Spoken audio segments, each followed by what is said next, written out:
Una nueva etapa, un mismo enemigo a vencer.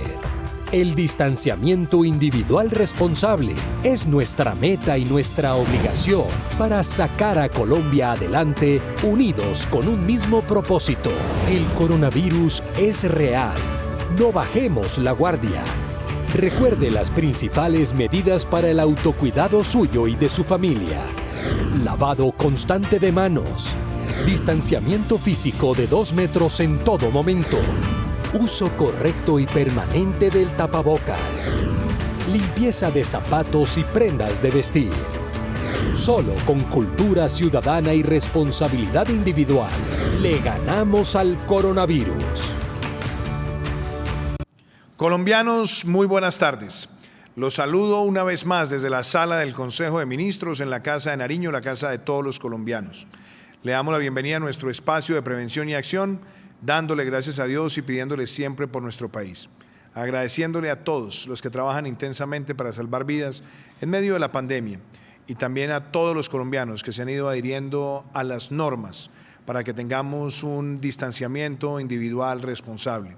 El uso del tapabocas, el lavado de manos, los protocolos de bioseguridad en los espacios laborales, en los espacios de convivencia y, por supuesto, la conciencia plena de protegernos para proteger a los demás con cultura ciudadana. Quiero dar la bienvenida a nuestro espacio de prevención y acción, hablando sobre las cifras del COVID-19 hoy en nuestro país. Hoy se adelantaron 37.175 pruebas y se registraron 10.432 casos positivos, de los cuales el 53.7% está concentrado en 5 municipios donde se ha venido adelantando búsqueda activa. Hoy se registraron 277 fallecimientos por cuenta del COVID-19. Le expresamos a las familias que han perdido sus seres queridos nuestra solidaridad, nuestra compañía. Son menos los fallecimientos registrados hoy frente a los 296 del día de ayer. Importante también destacar que el 62.4% estaba concentrado en 5 municipios y quisiera resaltar que el 54.5% han sido mayores de 70 años. De nuevo, insistir mucho en toda la protección para las personas mayores de 70 años. Inclusive también quiero decirlo, en la fase que empieza a partir del 1 de septiembre, ese mensaje de autocuidado y de protección para los mayores de 70 años es muy relevante porque las personas mayores de 70 años, si son agredidas por este virus, la probabilidad de fallecer es cercana o superior al 30%.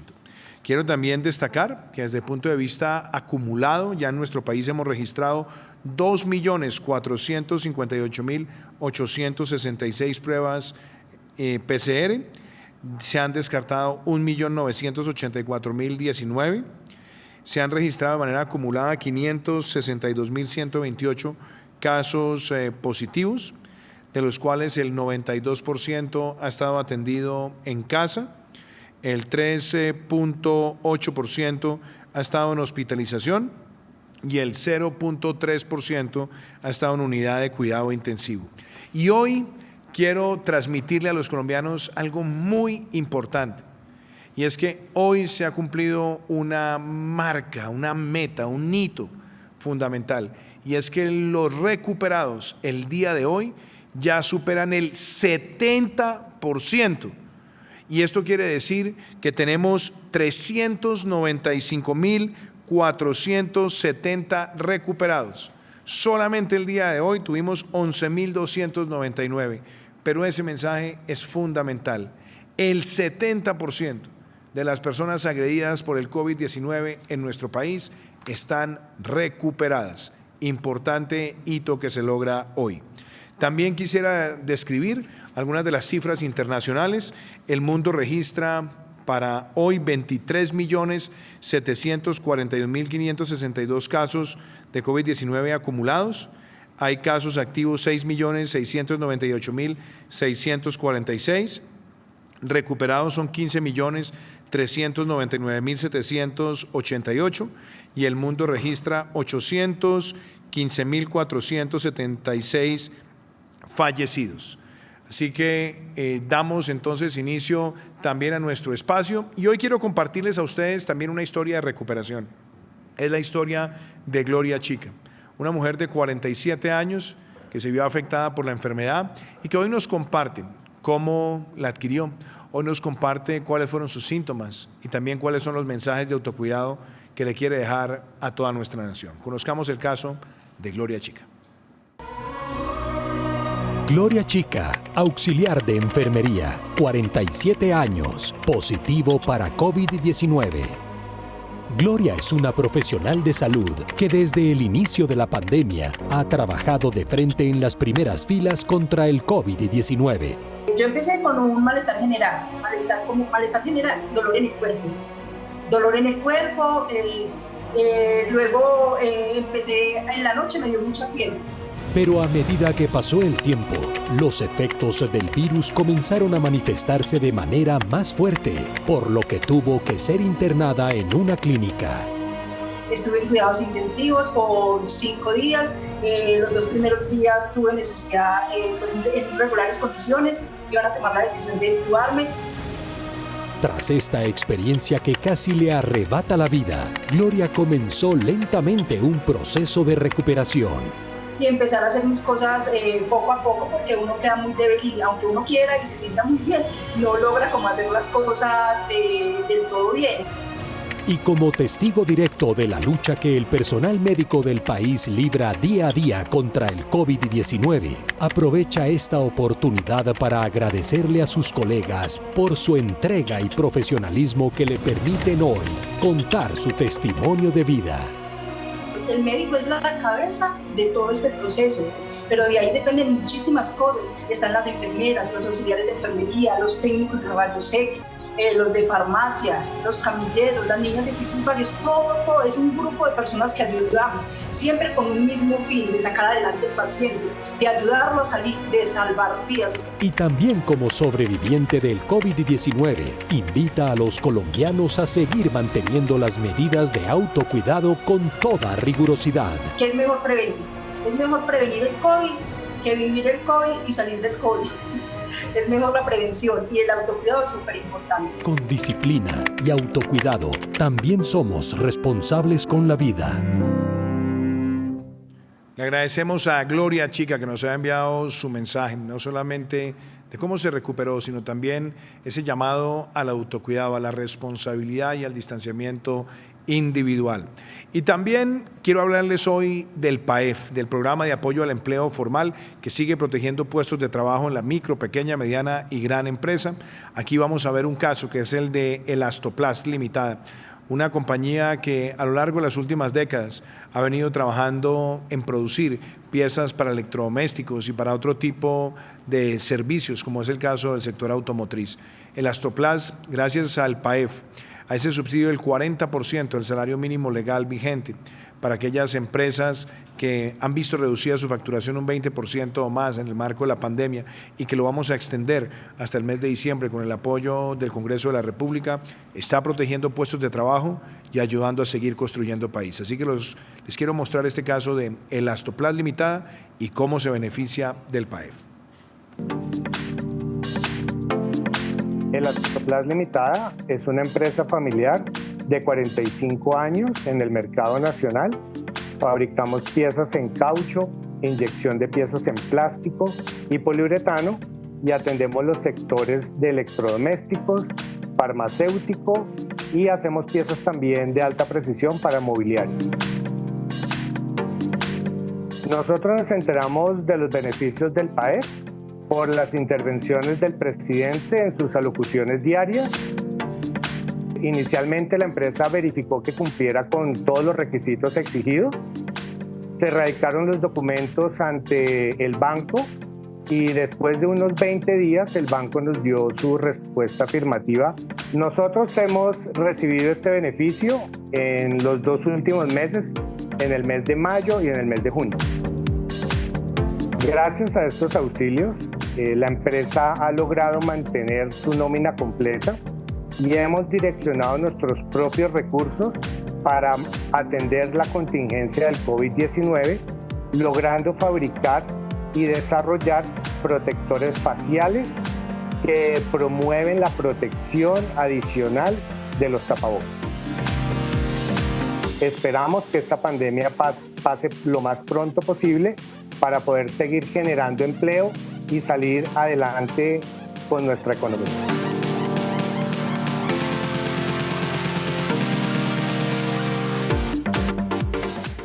Ahí vemos el caso de Elastoplas Limitada. No solamente ha sido beneficiaria del PAEF, sino también es una de esas empresas que se reconvirtió, se reinventó para producir material para enfrentar esta pandemia.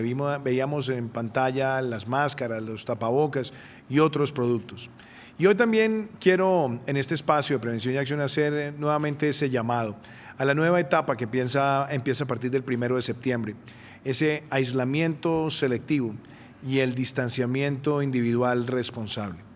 Todos sabemos que aquí hay un factor que es la corresponsabilidad, la labor que nos corresponde a las autoridades, la que le corresponde al sector privado, pero también la responsabilidad individual.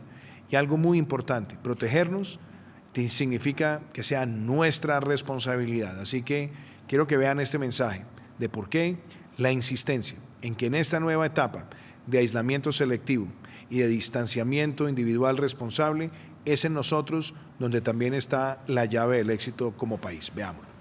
El coronavirus llega a diferentes regiones, culturas y edades. Es nuestra responsabilidad seguir las normas de cuidado.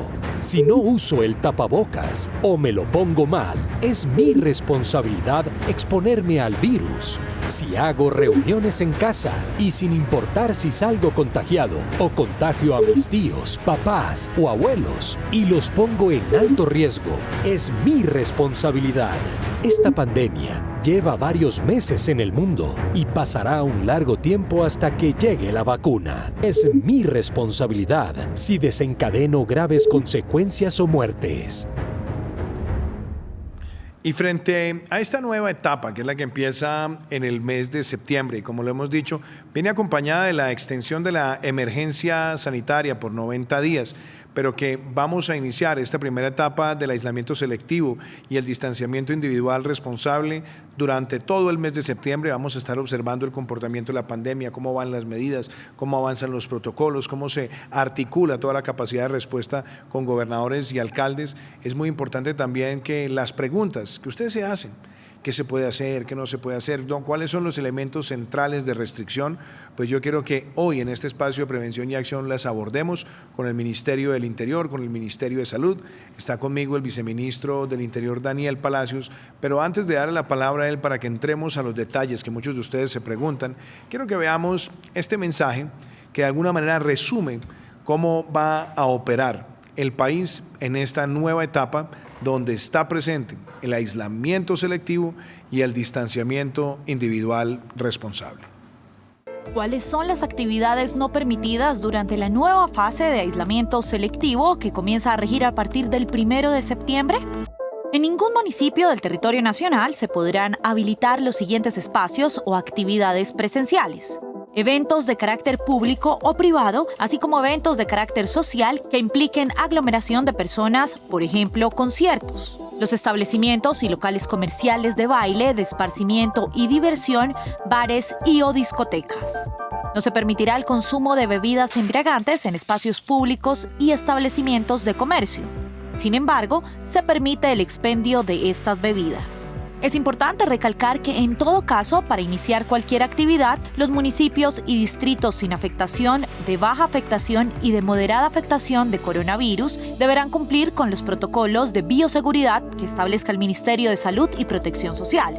Asimismo, estos deberán atender las instrucciones que adopten o expidan los diferentes ministerios y entidades del orden nacional para evitar la propagación del COVID-19.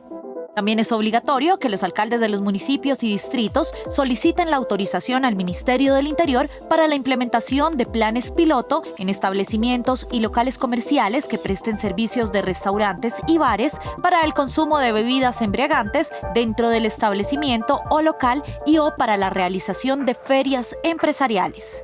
Lo anterior cumpliendo en todo momento con los protocolos de bioseguridad y las normas sobre aglomeraciones emitidas por el Ministerio de Salud y Protección Social. Se debe tener en cuenta que cuando un municipio presente una variación negativa en el comportamiento de la epidemia que genere un riesgo excepcional, el Ministerio de Salud procederá a enviar al Ministerio del Interior un informe que contenga la descripción de la situación epidemiológica del municipio y las actividades o casos que estarían permitidos, o en su defecto, se ordenará el cierre de las actividades o casos respectivos por parte del Ministerio del Interior a la entidad territorial. ¿Qué pasará en el caso de los municipios de alta afectación? Los alcaldes en los municipios de alta afectación, con la debida autorización del Ministerio del Interior y previo concepto del Ministerio de Salud y Protección Social, podrán restringir las actividades, áreas o zonas que consideren pertinentes, estableciendo medidas especiales. También podrán llevar a cabo un aislamiento selectivo y focalizado, de acuerdo con la variación en el comportamiento de la epidemia en sus respectivos municipios o ciudades. Bueno, viceministro Daniel Palacios, usted ha trabajado intensamente con el equipo de la ministra Alicia Arango, con los demás ministerios en lo que es esta reglamentación del aislamiento selectivo y el distanciamiento individual responsable. Hablemosle a los ciudadanos sobre esas cosas que se van a poder hacer, cuáles son los principales objetivos a lograr, cuáles son esas actividades frente a las cuales debemos tener mayores restricciones y cómo va a funcionar el proceso con los alcaldes solicitando cada uno de los permisos. Bueno, buenas tardes, señor presidente. Un saludo muy especial a todos los colombianos que sintonizan el programa hoy. Tal como usted lo ha mencionado, presidente, pasamos a la etapa del aislamiento selectivo y el distanciamiento individual responsable. Y las preguntas iniciales son, ¿qué es el distanciamiento individual responsable? Y ese distanciamiento individual responsable se traduce en el video que acabamos de ver, el autocuidado, la autoprotección, lo que todos como ciudadanos debemos hacer para garantizar mitigar los efectos del COVID-19. El uso del tapabocas, el distanciamiento social, el lavado de manos, el si se presentan síntomas no estar en espacios públicos o en la calle, el cumplimiento de cuarentena estricta en caso tal de un diagnóstico positivo, hacen parte de lo que es ese comportamiento de distanciamiento individual responsable que nos cae a cada uno como ciudadano. Por el otro lado, el aislamiento selectivo, presidente, como usted lo ha dispuesto, lo que establece es pasar de unas medidas nacionales a tomar unas medidas específicas seleccionadas en los lugares donde se presente un alto riesgo o donde exista un comportamiento epidemiológico negativo que establezca el Ministerio de Salud. En ese sentido, para ser muy claro, hoy en el territorio nacional están permitidas todas las actividades económicas, quedan restablecidos los aeropuertos, el transporte intermunicipal, interdepartamental y las vías nacionales. Hay una prohibición específica en un artículo que establece 3 cosas que están prohibidas para todo el territorio nacional sin ninguna excepción. Lo mencionaba el video, las aglomeraciones públicas, eventos sociales, tanto públicas como privadas, los bares, discotecas y espacios de baile que también tienen esa restricción y el consumo de licor en establecimientos públicos o en el espacio público, haciendo la salvedad que existe la posibilidad por parte de los alcaldes de solicitar el plan piloto para el consumo de licor en establecimientos públicos. Ese piloto tiene que ir al Ministerio de Salud, en donde será evaluado, y será el Ministerio de Salud, evaluando el comportamiento epidemiológico del municipio que lo está solicitando, quien le diga al Ministerio del Interior si se puede autorizar ese piloto. Importante entonces, presidente, una pregunta. ¿Los aeropuertos operan? Esta pregunta la tenemos con absoluta claridad. Todos los aeropuertos del territorio nacional quedan habilitados a partir del 1 de septiembre, pero las rutas y las frecuencias harán parte del plan de conectividad que ha establecido el Ministerio de Transporte y la Aeronáutica Civil para así ir de manera gradual restableciendo esa conectividad en todo el territorio nacional. Y ahí hay algo importante, doctor Daniel, que es bueno precisarlo. En los municipios de alta afectación, es decir, se empieza este restablecimiento, pero también en los municipios de alta afectación, ahí se han mirado también temas de capacidades, de aforos y de rutas. De pronto precisemos eso también. Claro que sí, presidente, y eso es muy importante y hace parte del aislamiento selectivo. Aquí tendremos 2 opciones. Una, cuando un municipio presente un comportamiento epidemiológico negativo, el Ministerio de Salud podrá darle la instrucción al Ministerio del Interior de ordenar el cerramiento de actividades o la limitación de la movilidad en los territorios en donde considere que hay necesidad de adoptar esas medidas. Y por el otro lado, en los municipios de alta afectación, los alcaldes podrán solicitar la limitación o el cerramiento de actividades de acuerdo al comportamiento epidemiológico de ese municipio. Quiere decir, presidente, que hoy los alcaldes de los municipios en alto riesgo podrán limitar o prohibir algunas de las actividades previa autorización del Ministerio de Salud. Eso en consecuencia de que debe ser una medida razonable, proporcional y que tiene que tener un nexo causal con la propagación del COVID-19. Bueno, y hay otro tema que es importante también destacar, por ejemplo, las actividades al aire libre, que ahí también quisiera que precisáramos cuál es la instrucción que se le va a dar a los alcaldes. Claro que sí, presidente. Y en ese sentido también es muy importante que entendamos que vienen dos situaciones. El comportamiento ciudadano, que será desarrollado a través de una resolución por parte del Ministerio de Salud, en donde se establecerán cuáles son esos comportamientos ciudadanos en el espacio público que se deben tener y cuáles son las medidas de protección y de bioseguridad que todos los ciudadanos debemos tener en el espacio público. De igual manera, también se regulará el protocolo para las poblaciones de mayor riesgo, quiere decir las poblaciones que tienen morbilidades, que tienen preexistencia, mayores de 70 años y los menores de edad, sobre cómo será su salida al espacio público. Ahí, presidente, tenemos esos dos espacios de regulación que deben venir antes del 1 de septiembre. Muchas gracias, doctor Daniel Palacios. Y también está con nosotros el ministro de Salud, Fernando Ruiz.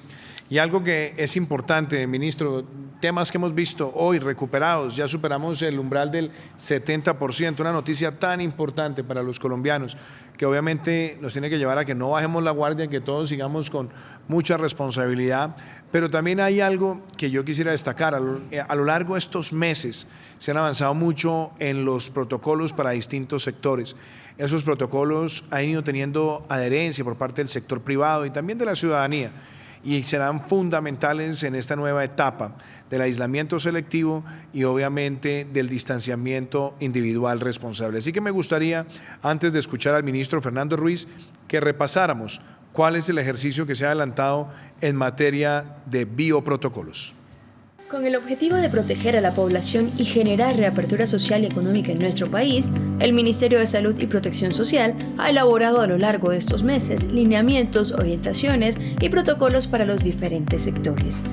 Dentro de los lineamientos se han entregado en total 12 para proteger a 7 poblaciones vulnerables: adulto mayor, habitante de calle, migrante, étnicos, personas con discapacidad y víctimas del conflicto armado.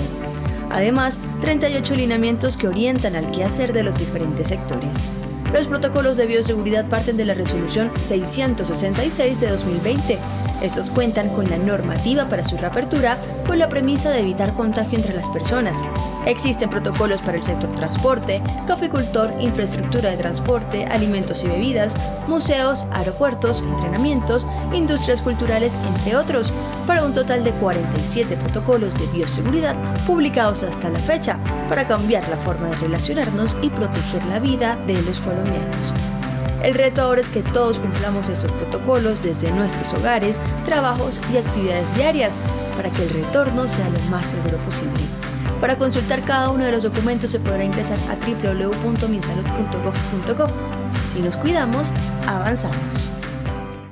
Bueno, ministro Fernando Ruiz, varios temas. Hablemos a los colombianos de la extensión de la emergencia sanitaria, 90 días, la importancia que tiene esa herramienta para dictar medidas de manera rápida y oportuna. 2, profundizar sobre el concepto del aislamiento selectivo y el distanciamiento individual responsable. Hablar también sobre el tratamiento en aquellos municipios de alta afectación, el nivel de coordinación y obviamente todo lo que es el esquema de autorizaciones, que es importante, que no quiere decir que se esté de alguna manera frenando el proceso, sino que el proceso será dinámico, pero tiene también unos esquemas de aprobación para ir en armonía con los dictámenes del Ministerio de Salud. Y me gustaría que habláramos sobre esos 3 temas y hoy también tenemos algo muy importante que compartirle a los colombianos, nuestro Día Nacional del Salubrista. Un reconocimiento a todos los salubristas que han trabajado de manera tan intensa y con tanto compromiso para salvar vidas en el marco de esta pandemia. Así que, ministro, ahí tiene 3 importantes aspectos para hablarle a los colombianos. Sí, señor presidente, un saludo a los colombianos y a mis compañeros de mesa, al viceministro y a los dos eminentes médicos que hoy me acompañan. Yo quisiera en primer lugar decir, señor presidente, que nosotros tuvimos emergencia sanitaria que está vigente hasta el final de este mes de agosto y que en la medida que continuamos en una situación de pandemia, que existe una emergencia internacional, evidentemente nos corresponde prorrogarla hasta el 31 de noviembre por un periodo de los próximos 30 días. También quiero plantear a los colombianos cuáles son las etapas en las cuales, de acuerdo con la estrategia que fue planteada desde hace ya más de 2 meses, hemos venido transitando en el manejo de esta pandemia. Primero, una etapa de aislamiento preventivo obligatorio, donde todos nos encerramos, todos tratamos de que el virus no nos llegara y tratamos de contener la epidemia. Una segunda etapa de aislamiento flexible, en el cual hemos venido haciendo un proceso de mitigación y en el cual hemos ido generando aperturas para facilitar todas las actividades sociales y económicas. Y una vez estamos ya en este proceso de meseta del pico, donde estamos en la parte más alta, con una pequeña tendencia a la reducción a nivel nacional, pues corresponde esta tercera etapa, que es la etapa de aislamiento selectivo, que lo hemos denominado con distanciamiento individual responsable, temas que son todos fundamentales. Y una cuarta etapa en la que entraremos una vez tengamos llegado a niveles usuales de mortalidad, en los cuales tendremos la siguiente etapa, que ya es la etapa de esa nueva normalidad. ¿Por qué hacer una emergencia sanitaria? Porque evidentemente todavía tenemos la opción de rebrote, todavía tenemos la opción de tener diferentes afectaciones, porque tenemos ciudades en diferentes etapas de desarrollo de la epidemia y tendremos ciudades y municipios que a lo largo del continuo del año van a seguir teniendo afectación.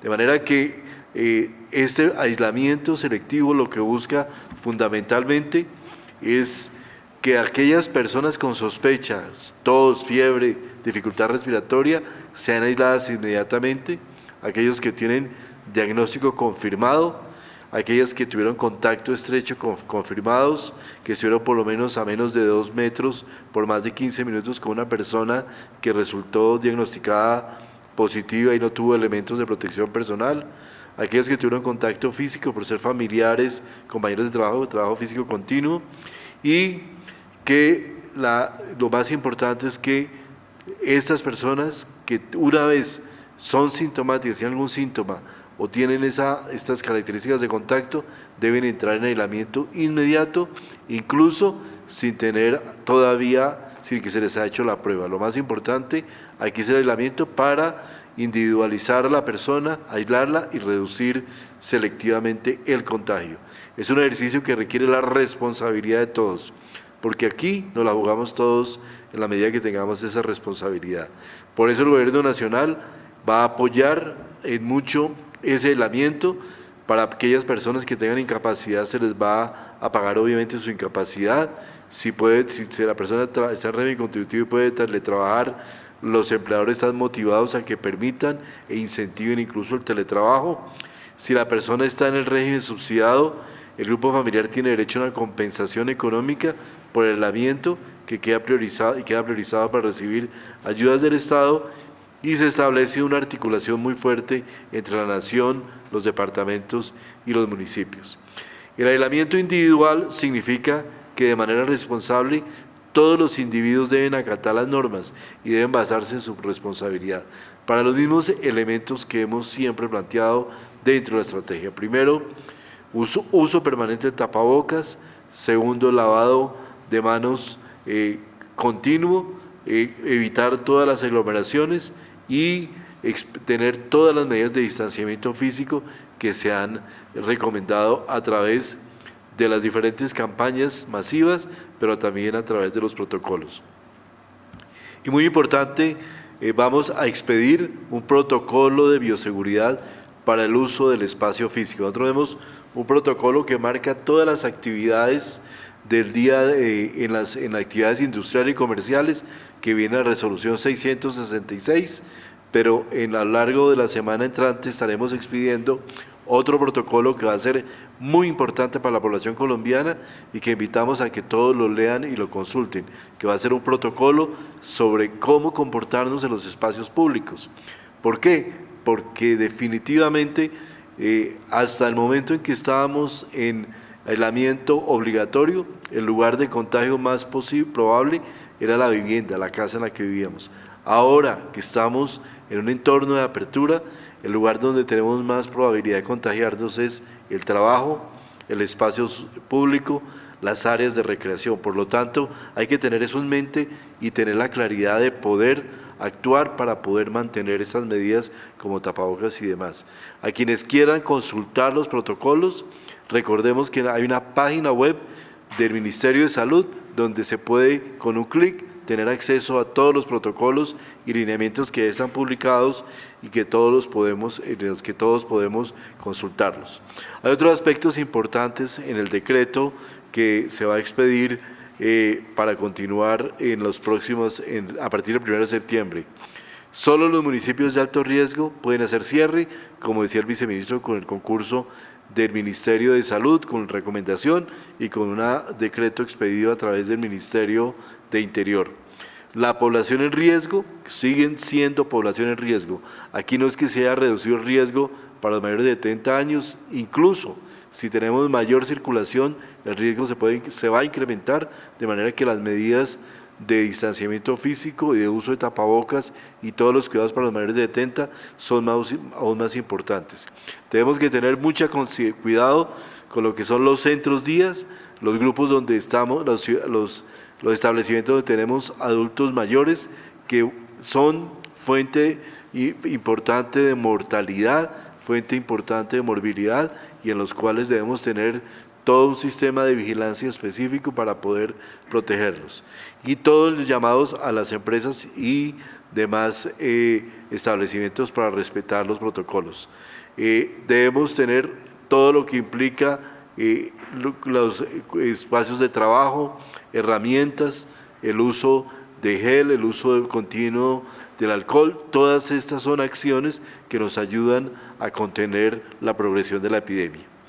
En lo que le preguntaba a usted, señor presidente, sobre el Día del Salubrista, esta es una conmemoración muy importante en la cual envío un saludo muy especial desde el Ministerio de Salud, también personal a mis colegas que trabajan en salud pública. Los salubristas trabajan muchos en las áreas de investigación, otros en las políticas públicas, otros en los servicios de salud. Es un área bastante amplia, pero todos buscan siempre el servicio y el apoyo a la salud colectiva, a la salud no solo del individuo, sino de todas las personas, y en esta epidemia realmente se ha resaltado su valor y su importancia para la sociedad. Yo creo que es importante aquí recomendar salubristas tan importantes que han dado tanto al país, como Héctor Abad Gómez, como el doctor Evaristo García, como la doctora Nubia Muñoz y como la doctora Elena Espinosa. Son personas que hoy en día representan lo mejor de la salud pública, como muchos otros que evidentemente han dado un servicio al país con su trabajo y con todas sus investigaciones a lo largo del tiempo. Desde el gobierno hemos intentado dar siempre un equilibrio entre la salud individual y la salud colectiva. Hemos tratado de proteger tanto al individuo como a las diferentes colectividades, los grupos de riesgo, los grupos en vulnerabilidad, y ese es el oficio del salubrista en lo cual hemos trabajado y para lo cual hemos sido formados. Nosotros en esta epidemia, quiero decir que hemos tratado de hacer lo mayor esfuerzo posible con el concurso de todo el Ministerio de Salud y de todos los ámbitos de la salud pública para lentificar la progresión, sin descuidar obviamente la salud física, y con el propósito de hacer entrar en una fase de la emergencia sanitaria, de la cual esperamos todos salir en las mejores condiciones y tener la menor afectación y la menor transmisibilidad. Hemos hecho un esfuerzo muy grande en Colombia.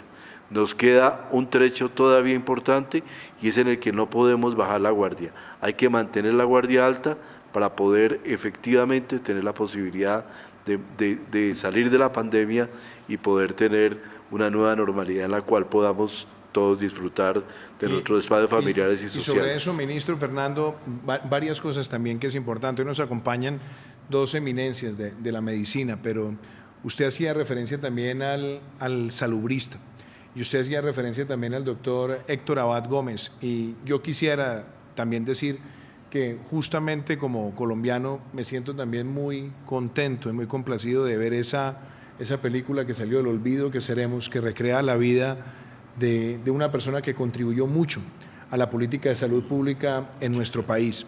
Y yo creo que esos son los homenajes que hay que hacer todos los días a aquellas personas que invitan al país a la reflexión de cómo protegernos, de cómo salvar vidas.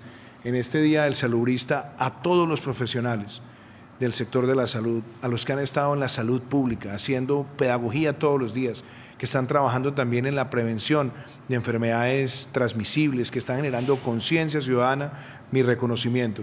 Y usted decía otra cosa muy importante que le hemos hablado con el equipo de expertos. Usted dice el tránsito hacia una nueva normalidad. Y yo ahí también quisiera decir lo siguiente, ¿por qué hablar de una nueva normalidad? Porque sabemos que la pandemia, por lo menos por ahora, no se va a ir y que va a estar por un periodo largo. Sabemos que hay avances en el mundo en materia de vacunas, en el sentido de que hay fases 2, fases 3. Colombia, de hecho, va a participar, como lo dijimos ayer, en una de las pruebas de la fase 3 de la vacuna de Janssen, de Johnson & Johnson. Vamos a estar trabajando en esas líneas, pero todavía no hay un panorama de certidumbre. Lo segundo, todavía no hay un tratamiento. Lo tercero, nadie adquiere inmunidad y hoy veíamos casos en Europa que hoy se alertaron de algunos casos, creo que en Italia y en Bélgica, de personas que habían tenido la enfermedad y la han vuelto a contraer.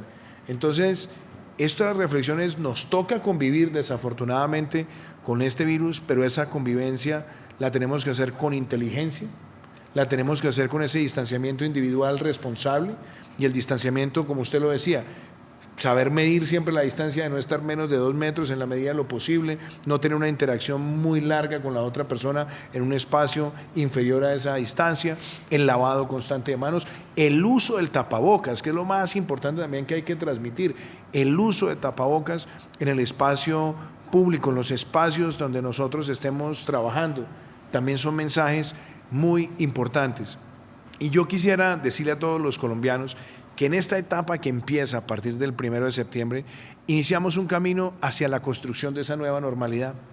Y justamente por eso quiero que ustedes vean ese testimonio de cómo nosotros, con autocuidado, con responsabilidad, nos vamos adaptando a lo que ha dicho el ministro y a lo que hemos dicho tantas veces, que puede ser el camino a una nueva normalidad mientras tenemos una vacuna que pueda ser dispersada universalmente. Veámoslo.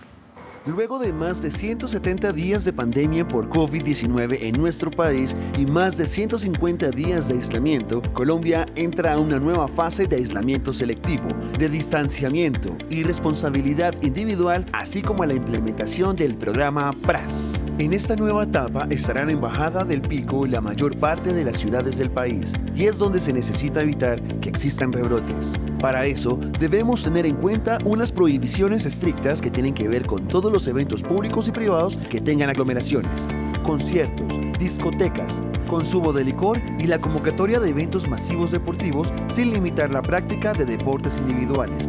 En los municipios de alta afectación se podrían tomar medidas adicionales.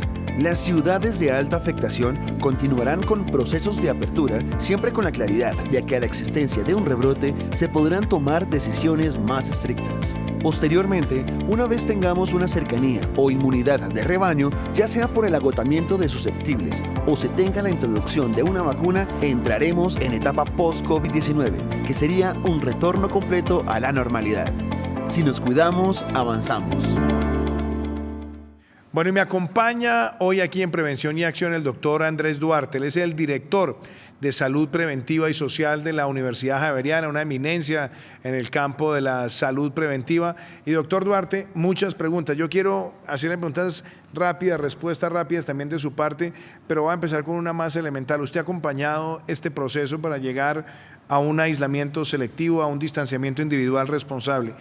A usted lo busca un amigo que no es médico y le dice, vea, doctor Andrés, dígame ¿cuáles son las mejores recomendaciones para cuidarme y cuidar a los demás en el marco de esta nueva etapa que empieza frente al COVID-19? ¿Qué contesta usted?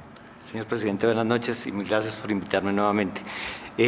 Yo creo que se ha insistido en cuáles son las mejores decisiones que hay que tomar en términos de prevención, pero creo que en este momento hay que pensar en dos aspectos. Uno, ¿cómo hago para no infectarme? Dos, ¿cómo hago si llego a tener síntomas para proteger a todos los demás? Entonces, en el primer aspecto, que seguramente es en el que usted me quiere centrar, ¿qué es lo más eficiente? El distanciamiento social. Y el distanciamiento social, si usted lo conjuga con ámbitos en los cuales hay circulación de aire, es muy eficiente. El segundo de los elementos que más funciona es el lavado continuo de manos. Y el tercero, que más funciona y específicamente cuando uno no puede mantener el distanciamiento social suficientemente, es el uso de tapabocas. Pero también habrá cosas que hay que decirle a ese amigo de qué hacer para cuando está en la casa, para cuando llega a la casa, qué hacer en el transporte público, qué hacer en el manejo de su oficina. Y Amy, yo le pregunto, por ejemplo, otra cosa. ¿Usted recomienda, cuando uno ha estado todo el día en el trabajo, llega a la casa, en la casa está la esposa, los niños, de pronto puede estar el suegro, la suegra, un tío, una tía?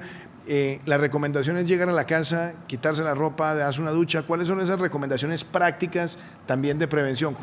Esas cosas que a veces son tan obvias, tan fáciles, pero que necesitamos que alguien que nos la recuerde y nos explique por qué la importancia de hacer. El primer elemento, el calzado. Necesitamos tener algo que nos permita limpiar la suela de los zapatos. Entonces, disponer de unos tapetes que tengan soluciones jabonosas o que tengan soluciones de hipoclorito o que tengan soluciones de amonio, seguramente es un hecho relevante para justo antes de ingresar a la casa. Cuando usted ingresa a la casa, lo que tradicionalmente se está proponiendo es que nos cambiemos la ropa. Puede ser muy eficiente. Inmediatamente pasar a la ducha o al menos pasar al lavado de manos y hacer un lavado de manos de, como se ha propuesto, 40 segundos con una solución jabonosa podría ser importante. El baño, si ha estado todo el día fuera, uno no puede decir que definitivamente hay una evidencia fuerte para que el llegar y entrar a la ducha realmente disminuya la probabilidad de contagio para sus familiares, pero razonablemente suena lógico. Y hay una cosa que el otro día me enviaba alguien un artículo muy interesante de una de las revistas de medicina que tenía además un título medio provocador, decía comportémonos como japoneses, y lo empecé a leer y me llamó la atención algo. Y Japón es un país que tiene mucha población, tiene mucha densidad en muchas de sus ciudades, pero algo interesante, ha tenido una tasa de contagio relativamente baja y una tasa de mortalidad relativamente baja. Y hay hábitos que ellos tienen que son prácticamente milenarios, que es el saludo con mucha distancia, el no tener mucho contacto físico, y otra cosa que es interesante, el llegar a la casa, quitarse los zapatos, una cultura también de lavado de manos de manera permanente y ciclos, por ejemplo, cuando la gente almuerza o comparte, son ciclos más cortos. ¿Usted qué opina, por ejemplo, de esa tesis que obviamente sé que es provocadora, pero en cuanto a esos ejemplos de la cotidianidad ha resultado ser muy efectiva en el caso de Japón? ¿Usted cómo lo interpreta? No, yo creo que eso es lo que tenemos que implementar todos en el mundo en este momento. Llegar a la casa y tener el tapete disponible con la solución jabonosa está perfecto, pero para ingresar a la casa no va a ingresar uno con los mismos zapatos. Deberíamos disponer de algún tipo de zapato diferente para circular dentro de la casa. El hecho del saludo, el hecho de hasta no lavarnos las manos, no darnos las manos o no darle un abrazo a nuestros familiares al estilo de los japoneses, pudiendo saludar con venias, creo que también es perfectamente el lugar. Y el mantener los espacios en los lugares que se comparten, como por ejemplo al mirar televisión o al compartir las comidas, también va a ayudar sin lugar a dudas. Cosas, por ejemplo, que pueden ser también pequeñas, pero pregunta mucho la gente, en salud preventiva en estos momentos, en la casa. En la casa está el televisor, está el control, y usted sabe que el control del televisor pasa por muchas manos en la casa. Ese tipo de, por ejemplo, desinfección de ciertos elementos del hogar que pueden pasar por muchas manos, también, ¿qué recomendación hace usted desde el punto de vista de salud preventiva? Es muy poco probable que tomar un control para sencillamente cambiar un canal permita sembrar suficiente cantidad de virus para que otra persona que tome ese control pueda adquirir la infección. Seguramente vamos a tener que tener el control disponible sobre la mesita y solamente tener que obturar alguno de los botones para cambiar. Las chapas también Las chapas, muchas personas acostumbran, por ejemplo, proteger el teléfono celular y nunca entregarle el teléfono celular a otro o tomar el teléfono celular de otro. Y al llegar a la casa, quitar la película que tiene cubriendo el teléfono celular. No hay evidencia, pero puede que eso contribuya, puede que poquito, pero puede contribuir a disminuir la frecuencia de infecciones. Yo le escuchaba algo que además entre lo coloquial, pero también lo práctico en la enseñanza.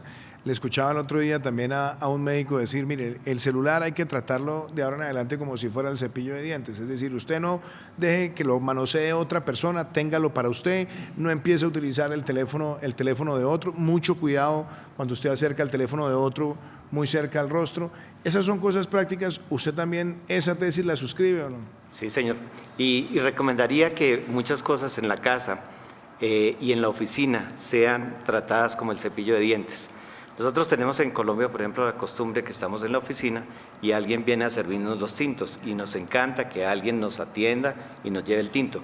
Tal vez esa es una cultura que también debemos modificar y debería disponerse de un lugar donde hay café y cada uno de nosotros se sirve su café y evita evita la circulación de otros individuos dentro del ámbito en el cual uno está trabajando, pero también la posible transmisión a partir de los diferentes instrumentos, el pocillo del café o cualquier otra cosa. Y otra pregunta, por ejemplo, en la cotidianidad, los botones de los ascensores, en esos espacios comunes, cuando va una mamá con el niño al centro comercial, pasar las manos sobre las dos líneas que tenemos en las escaleras eléctricas o lo que llaman el protector de manos, ahí también recomendaciones que usted quisiera hacerle a la familia colombiana. De nuevo, poco probable que haya suficiente cantidad de virus en esos instrumentos, en esos elementos que solamente se tocan, pero el que las personas dispongan de algún tipo de gel que carguen en el bolsillo y cada vez que tocaron algo, ellos mismos se hacen las manos, puede ser recomendable. Muchas gracias. Yo quiero agradecerle, doctor. Estas son preguntas que nos han llegado a través de redes, que nos han llegado por muchas vías y son respuestas que son muy prácticas para esta nueva etapa. Yo le agradezco infinitamente que nos haya acompañado una vez más acá en Prevención y Acción y nos acompaña el doctor Zefair, el director del Hospital Mederi, una de las redes de hospitales más importantes que tiene nuestra ciudad capital de Bogotá. Doctor Zefair, temas que yo quisiera preguntarle. Hoy veíamos una cifra impresionante, 70% ya de recuperados. Sabemos toda la expansión que se ha hecho de la capacidad de cuidado crítico. Cuéntenos en su experiencia cómo va el tema de la ocupación de UCIs. Han visto que se ha reducido de pronto un poco, los temas también de capacidades y cómo frente a esta nueva etapa también toca estar siempre en alerta desde el punto de vista de la red hospitalaria. La guardia no se baja, no cambian muchas circunstancias, pero hay un proceso de adaptación que va a ser importante. Cuéntenos, por ejemplo, desde la óptica de una red hospitalaria como Mederi, cómo se están preparando ustedes para esta nueva etapa que empieza y cuéntenos el comportamiento de las unidades de cuidado intensivo, cómo lo han visto en los últimos días. Gracias, presidente. Buenas noches. Sí, efectivamente, hoy el mensaje es un mensaje alentador. Desde el punto de vista de la prestación, nosotros lo que hemos visto en las unidades de cuidado intensivo es que hemos disminuido la ocupación. Hoy Mederi tiene una ocupación de aproximadamente el 82% en las unidades de cuidado intensivo, que ha venido de la mano en lo que se está reportando a través de Secretaría de Salud en Bogotá. Bogotá hoy estaba en un 78.2% de ocupación, tanto en cuidado intensivo como en cuidado intermedio. Pero aquí hay varios elementos importantes para mencionar. El primero es que esta ocupación también está dada por la ampliación que hemos hecho de la capacidad instalada. Nosotros, y usted lo mencionaba esta mañana, señor presidente, cuando estaba cerrando el foro de presidentes, en donde estábamos en 5.300 camas aproximadamente antes de la pandemia y hoy estamos cerca de las 10.000 camas de cuidado intensivo. Esto nos ha permitido que podamos dar respuesta desde el sistema de salud precisamente a esa oferta y a esa demanda que hemos tenido a raíz de la pandemia. Y es importante también mencionar que hemos aprendido también a manejar estos pacientes críticos y hoy en día nuestros intensivistas están llevando a las unidades de cuidado intensivo a los pacientes que verdaderamente están requiriéndolo. Hemos tenido tratamientos que han ido revolucionando un poco el manejo de los pacientes con COVID. Usted conoce lo que se ha venido haciendo con flujos altos de oxígeno para evitar la intubación de los pacientes y poderlos tratar inclusive en su domicilio. Hay unos programas que se han venido implementando que nos han facilitado esa posibilidad. De manera que hoy podemos hablar de una cierta holgura, pero no podemos dejar de lado la responsabilidad que tenemos, que ha sido mencionada durante todo el programa, en donde nos están entregando a los ciudadanos toda esa responsabilidad que debemos asumir con toda la capacidad que tenemos de entender que el autocuidado es el secreto para volver a esa nueva normalidad y poder disfrutar de espacios nuevamente. Y doctor Zefair, otra pregunta, protección del personal médico, inclusive también ahora en esta nueva etapa. Me decía alguno de los expertos en la red de atención, dice los hospitales todos tienen que asumir casi que todo paciente puede tener COVID para que no se baje la guardia. ¿Usted está de acuerdo con esa tesis? Completamente de acuerdo, presidente. Inclusive le puedo contar algunos ejercicios que hemos hecho al interior de los hospitales de Medellín. Y es que lo que hemos visto es que quienes más se han contagiado son aquellos que no están en primera línea de frente, son aquellos que están en otras áreas diferentes a donde claramente estamos atendiendo pacientes de COVID. ¿Y por qué se da eso? Se da precisamente porque consideran que ahí no hay alto riesgo y porque ahí pueden bajar la guardia. Y una anécdota adicional, presidente, y es que hemos tenido, por ejemplo, la posibilidad de interpretar que el turno de la noche es el turno que más se está infectando porque precisamente se baja la guardia. Se baja la guardia en las áreas de descanso, se baja la guardia en las áreas de bienestar, en los sitios donde se toman los alimentos, y ahí es donde nosotros podemos extrapolar esto a lo que podemos decirle a todos los ciudadanos, y es: podemos estar un poco más tranquilos, pero no podemos bajar la guardia. Y déjeme, yo le hago otra pregunta. Muchas personas de pronto a lo largo de estos meses, por prevención y sobre todo también de pronto con algo de angustia y temor, pues han dejado de cumplir ciertas citas médicas convencionales para el tratamiento de patologías que tienen o preexistencias, o sencillamente llevar a los niños a algún control. Y que ahora con esta nueva etapa pues van a tener un poco más de sentido de responsabilidad o de corresponsabilidad, como lo hemos dicho. Pero ¿qué medida, qué recomendación también le hacemos a ese paciente? Número uno, de vencer el miedo y cumplir con sus citas regulares para atender las patologías que tiene. Pero la otra también, ¿qué medidas de cuidado hay que recomendarle a esa persona, a esa mamá, a ese niño, a ese papá que tiene que ir a cumplir con esa cita médica? ¿Y qué mecanismos de prevención han tomado ustedes también al interior de la red Medellín? Hay varios elementos importantes, presidente, con la pregunta, y es, primero, los hospitales son sitios seguros. Entendemos que hay un miedo en la ciudadanía para asistir a los hospitales por razones obvias, pero consideramos que lo que se ha venido realizando en protocolos de bioseguridad y en todas las medidas que estamos tomando hacen que hoy podamos tener hospitales seguros. Es fundamental también que entendamos que si hay una urgencia, independiente de la angustia y el temor que se tiene para asistir a los hospitales, es necesario, porque lo que estábamos viendo hace un tiempo es que la carga de la enfermedad de lo que estábamos recibiendo era completamente diferente a lo que teníamos antes de las pandemias. Antes teníamos una consulta rápida, la posibilidad de hacer algún tipo de intervención precoz que nos permitiera que no llegáramos a estados extremos de enfermedad que por miedo los pacientes esperaban en sus hogares a tratar de mejorarse con algún tipo de automedicación o algún tipo de manejo con medicinas y con terapias naturales que hacían que las patologías llegaran en un estado de complicación muy serio. Entonces, hoy podemos contar con eso. Muchos de los hospitales también, como lo decía yo en la intervención pasada, hemos recurrido a la digitalización de los hospitales, en donde hoy contamos con las teleconsultas. Es un mecanismo que, a pesar de que nuestra cultura ciudadana hace que no nos sintamos bien atendidos y quisiéramos ir a la consulta, y como nos sucede en muchas ocasiones, hay personas que todavía quieren asistir, por ejemplo, a los bancos a pagar el recibo pudiéndolo hacer por internet. Es un tema cultural que hay que empezar a cambiar. Y aquí existe otra posibilidad importante para nosotros poder intervenir en esos protocolos de bioseguridad. Y definitivamente lo que hemos venido hablando, lavado de manos, distanciamiento físico más que social, porque siempre he insistido que nos debemos acercar como sociedad y distanciarnos físicamente, y el uso evidentemente del tapabocas. Gracias, doctor Sefavir. Doctor Duarte, antes de que terminemos nuestro espacio de prevención y acción hoy, una pregunta. 20 y pico % de las personas que han fallecido de COVID-19 han tenido hipertensión y alrededor de un 18 a 20% ha tenido diabetes mellitus tipo 1, tipo 2. Obviamente, en la medida que se conjuga esa preexistencia con mayor edad, la situación de riesgo es más alta.